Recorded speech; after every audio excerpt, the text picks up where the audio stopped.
What's up, legends? We got a couple things to touch on here at the back end of round 18. We've got 9 rounds to go now. So these are the 5 things I learned from this week. So firstly, I did want to touch on a few of the younger stars in our game. Let's say all the guys that have shown some promise this week, especially in the last couple of weeks, and continue to grow and show that this game obviously is in good hands. And we have a bunch of these players come in and do good things on a sort of 3 or 4 weekly basis. There every sort of month we see someone come in, and we'll see a few this week coming up with Jai Gray and the likes there. But 5 things I learned, obviously the fantasy tip of the week, and then potentially some news on Origin. I'll give it a little refresh at the end and see if anything's popped up. But there's some rumors popping around, and we've got a couple of injuries as well. So I just want to mention, obviously, Will Price. We just saw him play there. They got the win there the Knights, and he did a fair bit of the kicking, defended fairly well there, 20 tackles for 3 misses. Wasn't too bad. And yeah, let's look really, really solid. So it shows that these guys can come over from England, put in the work and get better and better every week. And we saw and know that his defensively wasn't as strong. There was a few reasons as to why he hasn't been in the squad, but he has definitely improved that since then. There was a little bit of a couple of errors in his game for sure, but just wanted to shout him out because he was very, very raw talent and has come over and improved things, even if there's still a few things to sort out. Charlie Geimer for the Eels, that was a very exciting prospect in that first game of the week. If you can cast your mind back, he showed plenty of promise, lots of hard work in defense and obviously in attack as well. And with the injury to Junior Paulo there, I think we'll end up seeing Charlie a little bit more, and he'll be the cash cow that people will be looking at as a potential downgrade option, cash out, if you might say, that could potentially play the rest of the year and will help people out in round 19 and help people get to some of these top guns in certain squads. So he's a really good one to look at. Bailey Hayward, I've been super impressed by him for the Doggies there in that 13 lock role.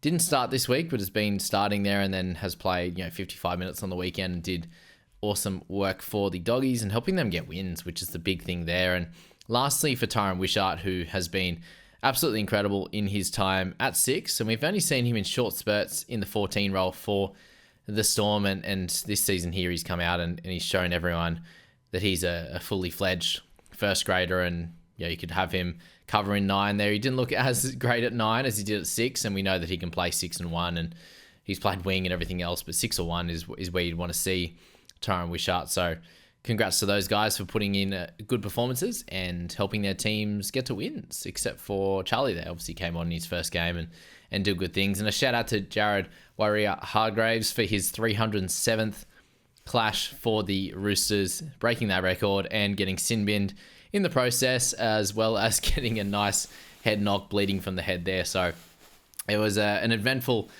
record-breaking match for Jared, and it's exactly what he's lived his career by, is not being out of the headlines. Let's just say that in terms of aggression on the field and sin bins and suspensions and everything else in between. But has basically gone through his career with very limited injuries, apart from the one that Corey Parker was talking about, where he ended up getting twisted in a tackle and did his ACL. So outside of that big one, he's kind of had knocks and bruises, but has played a ridiculous amount of games for the Roosters there. So big shout out to that. Secondly, guys, I did want to focus on the Bunnies, the Broncos, and the Sharks. And their next few weeks, there's a big importance on those next few weeks for those guys. And kicking off with the Bunnies. So if the news is exactly correct that Latrell's going to be out for the next 4 weeks, that leaves him out until, likely around 23 return, if that were to be the case, and leaves them a bunch of games there, 5 there to get themselves in that top 8. So this next few weeks is going to be massive for the Bunnies to see if they can actually hold things together and keep up the form that they've showed over the last month or so in winning 5 on the trot. Without Latrell, it's going to be pretty tough, right? They're not going to be the same team. They're going to come up against some harder opponents eventually, but the next 3, they aren't too difficult in terms of sort of top 4 really defensively stealthy sides. And if they can get away with sort of 2 out of that 4 games that Latrell's going to miss, if they can win 2 out of the 4, 3 out of the 4 would be ideal. 2 they could probably get away with if Latrell can come back.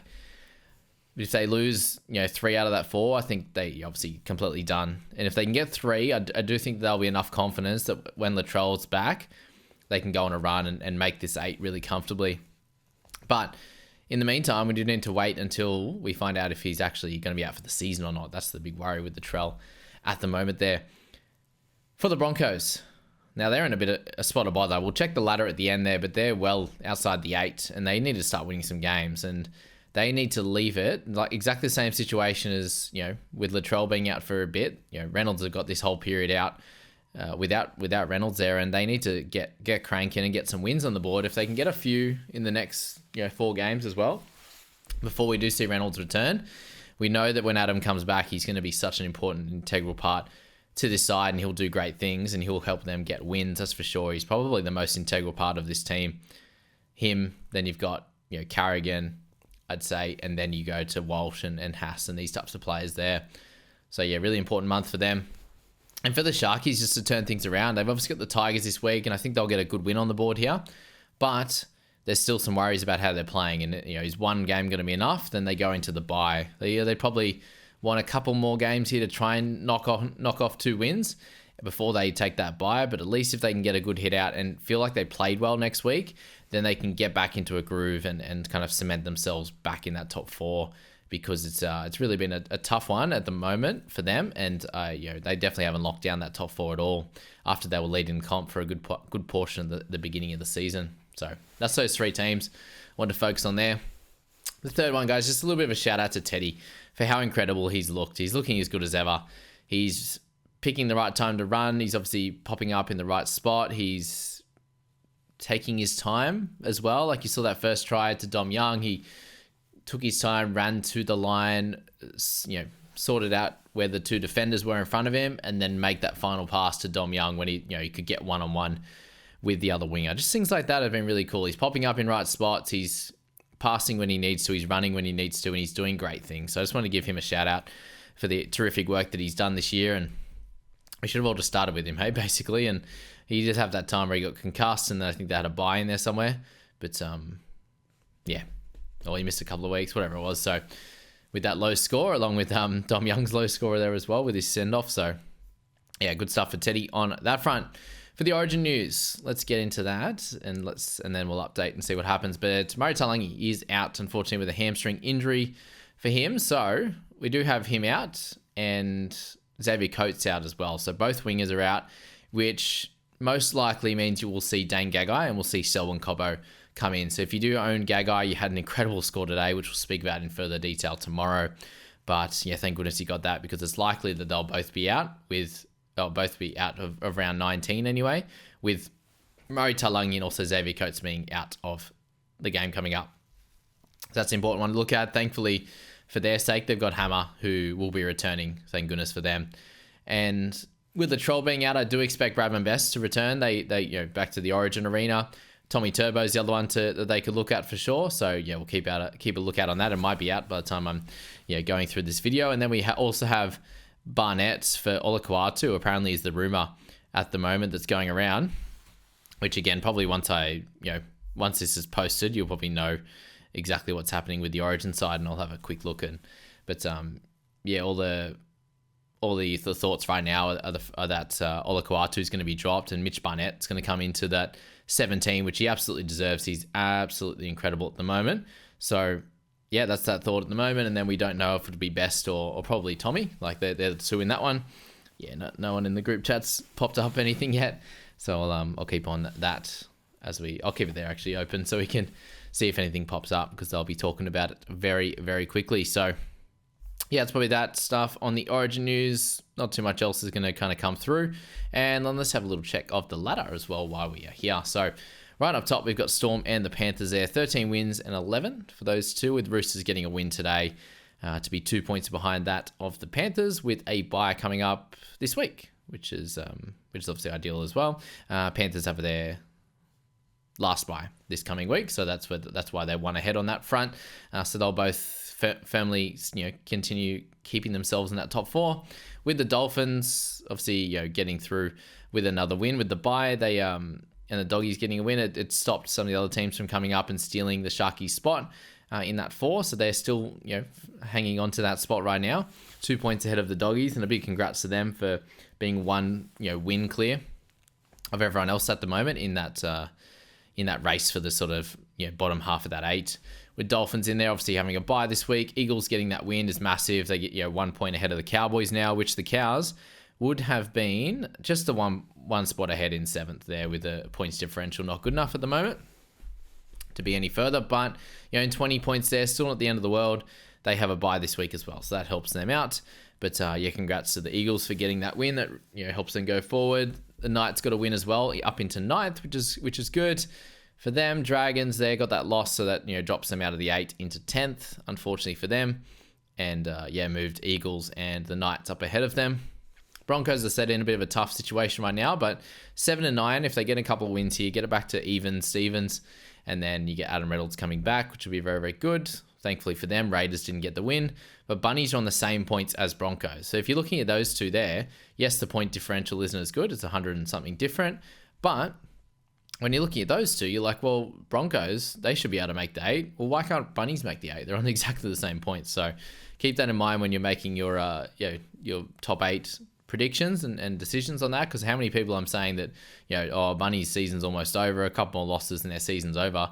Does that mean the Broncos season's over and a couple more losses too? So something to keep in mind. The Wires at 17, Titans at 16 there. So it just shows that majority of teams are doing a really, really good job at the moment, apart from the Tigers and the Eels, really, who are letting in a lot of points and can't get wins at the moment, with the Titans winning back-to-back games and looking much better. Warriors a bit on and off at the moment. Rabbitoh's been really good. Raiders on a little bit of a slide recently in terms of being able to put on points and kind of defend that. Broncos been struggling, so you can get some good points on them, apart from when they play the Panthers as well. So that's the 5 things I learnt there. I just want to focus on my fantasy tip of the week there. I think round 19 is going to be so important there. Last week we spoke about just getting through the week. Should be one of the easier ones to get a full 17, which it was. The only trade to make a massive upgrade, captaincy option, like a Hines, like a Teddy, those types of players. Or if you have an injury that's longer term, so Manu and JMK. So hopefully that was the way that you went on this one. And then this week, so round 19, I think will be the biggest, or maybe the second largest moving week of the season so far in 2024. So if you have an opportunity to get potential keepers or some of these cheaper value players doing well, like the Sipleys, Kohlers, Mazu, those types of guys, right? And then you've got, mid-tier guys like Maddo, and then you've got the guns like Kolomatangi, these types of players there that are doing awesome work. And, most people scored really well this week, which you'll see there, in tomorrow's little review of the last few games as well. And obviously the scores that people are getting, plenty of over 1000s, lots of 950s, 900s, and these types of scores. So next week, as I said, if you have an opportunity to get these people on the park and get 13 on the park in general in this last major buy round, I think this week coming, you're going to make massive ranks and get a jump over those who ran out of trades. So this is the week to be able to do it, right? Because it won't be so easy to make ranks in round 20 and beyond due to people having that extra 8 trades come in, and due to being able to launch on those trades and get a lot of those guns in. And obviously, if you are set up well for round 13, 16, 19, you probably don't have as many of the origin guns, whereas people that have run out of trades, or they set up a bit better for the back end with some of those origin guns. What that means, guys, is that they potentially round 19, potentially round 20 as well, could hurt them as well. But more the fact of round 19, and then they'll likely be backing up in round 20. Do they play? We've seen in 14 and 17, and especially after a decider up in Brisbane, do they actually play? So I think this next 2 weeks is probably the chance to catch up on these people, because if they've got the origin guys, you have to trade to get them, whereas they can trade to make upgrades in other positions. So they might lose out a little bit in 19 and 20, maybe, definitely 19, maybe 20, and you need to make up all those points and those rankings in that week there, and then potentially give a few up later on in the season. And what I'm just getting here is apparently Callum Ponga and Dane Gagai have reportedly both been selected for Queensland in Origin 3s from Mixed Rugby League. Gagai in the starting 13, Ponga on the bench, which is probably what we expected. And then Olakuatu set to be dropped by New South Wales for Origin 3. Barnett in line to replace him on the bench. There you go. Basically what we expected so far. Nothing has been confirmed at this stage, but that's the general plan. I imagine we'll get New South Wales team tonight and Queensland tomorrow for some reason, as we always do. But yeah, that's my big thoughts for the week, guys. If you don't have any trades, just hold steady. Hopefully you don't have any guys that get picked for Origin. Let's see if Fafita gets, makes Origin or not. I've got 2 trades left, and I'm trying to work out if I got 11 or something like that, if Fafita's out. Making those 2 trades, I think, is going to be pretty cool to be able to get 13 on the park and really make a big ranks push this week. If I can get in a good position and then get a bit of luck in the back end and be in a similar boat to everyone else, then even if I score similar to everyone else, that means if I make a big move this week, I might be in the top 400, 300 or something like that, and it would be another successful season. So very happy with where we're at the moment to get through this week with most of our players doing pretty well. Like captain was one of my lowest scores, which is actually ridiculous, but there you go. We'll see you in that couple of games analysis tomorrow, and then the round results and everything from there, and hopefully we have some Origin teams by that point. So see you guys, have a cracking day.